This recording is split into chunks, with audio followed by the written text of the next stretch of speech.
fourth wall breaking meta serial killers. We don't know. We don't know what the modern serial killer is going to be. But we do know that as a society, we have a place for them to fit.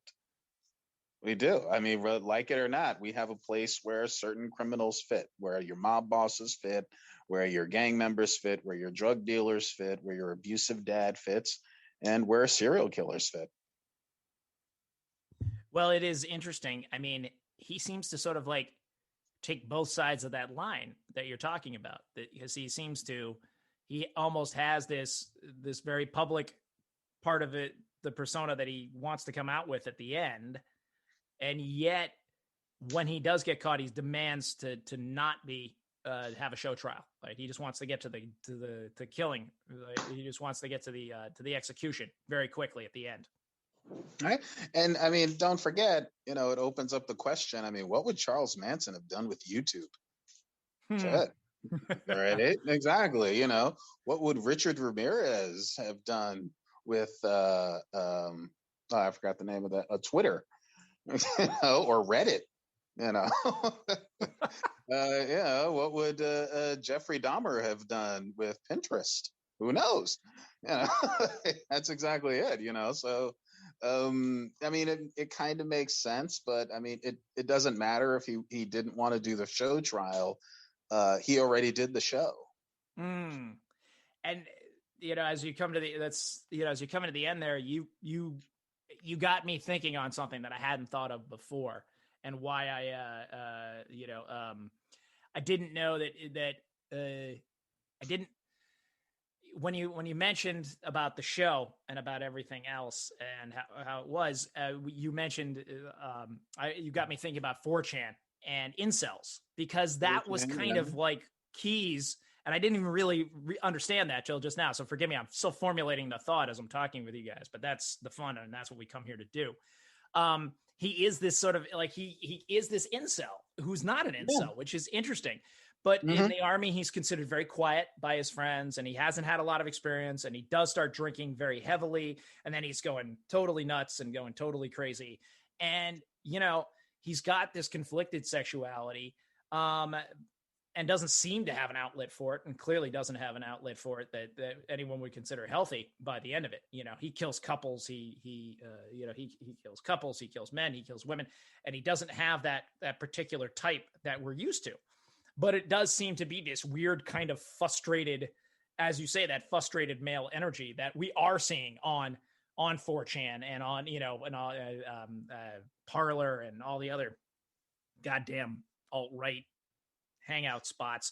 Male aggression. I mean, male aggression. I mean, yeah, by that point, maybe there will be less serial killers because, these incels have some place to go. But yeah, absolutely. All of this. And I want to make sure that I do paint that picture between just different stages and phases of male aggression. No, it's definitely grist for the mill. So, Rashawn, with the exception of Eileen Warnos, but yeah. Okay. Yeah. No, always there. But then, well, yeah, I could have even gone there. But as I say, it's a show. We got to pick our time. We got to pick our subject to some degree. But Rashawn, where do you want to pick up with that on your 4 minutes? Yeah, I'll start there because I've always felt a little bit different about unchecked male aggression in the sense that it's unchecked, but it's unchecked historically. We are talking about thousands of years of unchecked male aggression. So dependent on one time or a situation, I think is missing the forest for the trees. He is an individual that I'm not even sure if it even makes sense to look at his sexuality. I find him to be very fascinating in the sense that, to Josh's point, he does check all boxes. Sure, there's male aggression there, but frankly, we all have male aggression, whether we want to admit it or not. Is part of which we are ingrained in how we are raised. It's the societal structure that we have. We are a patriarchal structured society throughout the world. There's only small pockets here and there that still exist that are matriarchal. we move towards the beat of a dominant male, whether we like it or not. And that actually leads me to the point of all of these individuals, save, I would argue, maybe Ramirez, but almost not much, because despite the fact that we look at him and we obviously see a man of Latinx or Mexican descent, he also was somewhat white passing. And frankly, all these things, all these serial killers, we could argue if there's room for that to exist or not. I don't necessarily think so. I think all this gets stopped if these individuals were treated like black men. Let's be clear. These guys get to move across the country left and right. Think about it. If Greg and I went across the street and stole a pack of gum, we are going to be on police blotters to the point where any black person looking like us is going to be stopped. Yet Israel Keys can kill someone, get on a plane, fly somewhere else, go kill someone else, keep buying equipment, keep buying weapons, keep robbing places, and yet he's allowed to go back and forth. Had they treated him, or frankly, white people like they do black people, when something bad happens and they're willing to stop everyone, I'm fairly certain a lot of this gets stopped ahead of time. Maybe you don't catch all the killings, but I'm willing to bet you'll catch them before you get to the 7+ that they still can't tag to them. 7+ murders that they still can't tag to this individual. That's a lot. He has a decorated military career.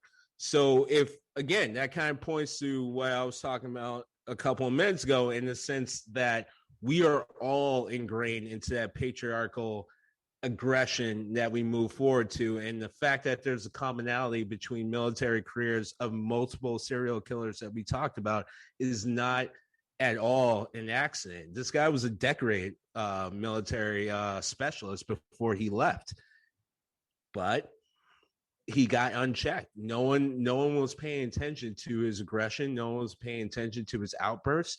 No one was paying attention to the supremacy that he was falling under, because what he was falling under was the supremacy that, frankly, the entire country marched to: Christian supremacy, white man supremacy, heterosexual supremacy. All these things we are blind to and will continue to be blind to. And if there's a case to say that there's always going to be room for these individuals, is because of that myopia. Yeah, a very good point. And actually, he came from the same church that a famous set of white supremacist killers came out of, right? Aggressive, bank robbing white supremacist killers. So it's not, all of these things are certainly tied together. He broke the mold. I do believe his wife that he, or I don't know if they got married. No, he got engaged, and then he had some very strange relationships. But I believe his girlfriend was black, or at least part black and part Indian. So he's got all these things going on with his family. I know his father disowns him for that, but at the same time, he is still very much, as you say, in this and very much expressing his privilege, right? He's traveling all over the place. He's doing all kinds of shady stuff, all kinds of weird stuff, but nobody ever really, nobody's ever like, hey, why is Israel just going out of town for 3 weeks? He was traveling constantly, right? From Alaska, no less. So he started in Washington. There's quite a few bodies that they think are devoted with him. When he killed himself, he left 12 hash marks in blood on the cell and a note that said, "We are one." So they think that's the official kill count, but we'll never know. Like, we will really just never know. The funny thing is, to both your points, frankly, had his name been Israel Muhammad, because by the time he got apprehended, it was 2012. Yeah. So we are talking 11 years after 9/11, right? Right. So had he been Israel Muhammad, he wouldn't even gotten that far. The first time he got onto a plane, he would have been on some sort of federal watch list, and he would have been stopped immediately. Definitely makes. That's the point. Definitely drives the point. Definitely so. Greg, how you feeling over there? Yeah, I mean, I could definitely agree with that. But like I said, in those places where certain criminals fit, we also have certain places where certain labels fit. And so you end up with places that if you have a bias towards that, then yes, you're going to be indifferent to a certain degree. Like they'd be more suspicious of the black dude leaving by himself than they would the serial killer who probably has a body in his briefcase, in his suitcase. So yeah, I'd say absolutely. if you can get a body in a briefcase, you get away no matter what. Oh, I'm gonna go to not if you're in an Alfred Hitchcock movie. I'm gonna go to Rear Window. Raymond That's Burr. a big briefcase. That was a big briefcase, but it had to be sections, and he had to bring her out piece by piece. That's what's. Oh yeah. That was my first Alfred Hitchcock film, by the way, and my mother took me to go see it, and they had re-released it in the theater. I saw it at the Sax Cinema out in Natick. Shout out to Framingham, Rashawn, and it blew me away. But what a great experience, tying it all together in the ways that I like to do, with killers and pop culture and everything. My first time for seeing a Hitchcock film, right? And truly, open my mind up. Well, speaking of open my mind up, I think, my mind has really been opened again. I've had a lot of fun sitting here with you guys. This has been a good one. This has been a lot of fun to talk about and to kind of ruminate on. I think in that dark subject, I think it's always a little easier to get dark. Let's face it, in our place, but it really does tie a lot of questions. Lisa's always, I think, with more questions than answers, but I think that's part of the fun. So how do you want to, Rashawn, I want you to start leading us out tonight. How you feeling? What you thinking after our little powwow this week? How do I feel after talking about 4 serial killers? Yeah, exactly. I feel peachy. Ready to go to Disney World. Disneyfication. Come on, man. Just ready to, have a good time. After talking about the death of about 50 people gruesomely. How much whiskey did we get you through over there? Not enough. Not enough. And definitely not as much as your boy Israel Keys, who apparently was polishing off bottles of wild turkey in the barracks next to his insane clown posse poster. So, I mean, if you're going to make a serial killer without any of the other stuff we're talking about, that is one hell of an approach. And the crazy part about it is that, like, the juggalos were more careful about COVID and about taking care of their fellows. Isn't that insane? Isn't it insane that when this all broke down, they were like some of the weirdest voices of reason? Right. They're like, you gotta wear a mask, ninja. If that doesn't sum up 2020, I know we're in 2021 now, but if that doesn't sum up fucking 2020, is that the voice of reasons were the fucking juggalos. Right. Lord save us. Star Child, what you got? Speaking of being a juggalo, yeah, I don't think you're a juggalo, are you?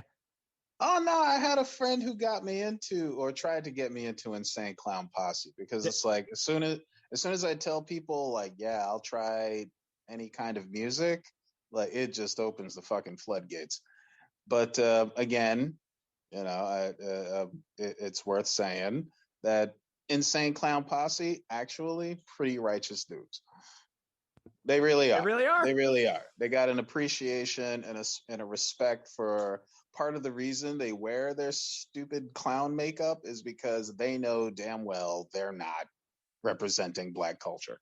Like, they're doing their thing, and they want to make sure that's understood. Like, we know, we get it, and we know.